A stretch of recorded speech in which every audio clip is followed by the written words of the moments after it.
Ang pagbubukas ng makina, hahanapin mo pa to. Yung bakal na yun, hahanapin. Ako, ginagawa ko, bago ako maligo, chinecheck ko na yun. Yung chinecheck lang naman dito, battery, itong langis. Yan, yung dipstick. No? Tapos next yan, water coolant. Yan. And then, brake fluid. So Ma'am Carol, ganito. Ang pagbubukas ng makina, yung tinuro ko sa inyo kanina, hilain nyo yun. Yan. Yan. Okay? Umangat na siya. Pero hindi pa siya nabubuksan. Hahanapin mo pa to. Yung bakal na yan, hahanapin mo. Okay, so dito naman sa makina, Ma'am Carol, tulad ng sabi ko nga sa iyo kanina, ang right timing nito sa umaga. Ako, ginagawa ko, bago ako maligo, chinecheck ko na yon. No? Yan. So, ang chinecheck lang naman dito, battery, yung terminal ng battery, kailangan lagi siyang mahigpit.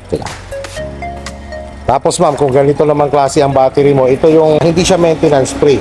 So, i-monitor mo rin ang water ng battery kapag ganito ang klase ng battery mo. Pero karamihan kasi battery ginagamit ngayon, maintenance free. Yan. So, syempre, alam mo naman yung si battery, siya yung source ng kuryente. Ang next mo i-check dyan, itong langis. Yan, yung dipstick. So, kaya right timing yan sa umaga para makuha mo yung tamang level. Ang tamang level yan, yan. Yung may dot. So, iba-ibang posisyon yan sa iba-ibang klase ng makina ng sasakyan.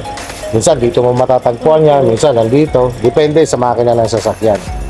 Tapos next yan, water coolant. Yan. So, may mga sasakyan na wala na siyang radiator cap. Dito ka lang magmo-monitor sa reservoir. May mga ganon, katulad yung mga Fortuner. So, make sure lang talaga na may tubig lagi, na-check mo yan. In the same time, yung mga hose, dapat condition siya, walang tagas. Kasi yun ang nagiging dahilan ng overheat. In the same time, yung fan na yan, yung auxiliary fan na yan, pag hindi gumana yan, dahilan din yan ng overheat. And then, brake fluid, kaya nga sinabi ko sa'yo, every time na nagpapa-change oil cap, pa-check mo lahat. Para pati yung mga tagas yan, namumonitor mo. Pati yung sa hose. Tapos and then, yung gulong, ito, chinecheck din yung mga nuts na yan, no? Para sigurado. Tapos yung pressure ng hangin, para sigurado ka na monitor mo siya. Daan ka sa gasolinahan. Kung halimbawa sa sedan ay ang maximum niya is 40 or sanay ka sa 32 o 30, pantay lahat 30, no? So pag sedan, nandito yung reserva. Oo, yung spare tire. Pero pag pick up, nasa ilalim. Okay, tapos ito, jack.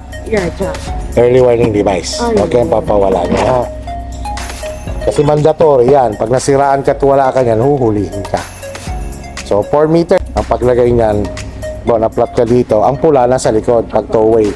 Ang dilaw sa harapan. Pag one-way, dito lahat. So, remind kita.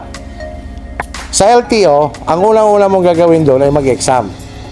After mo mag-exam at pumasa ka doon sa 48 na passing, diretso ka sa practical.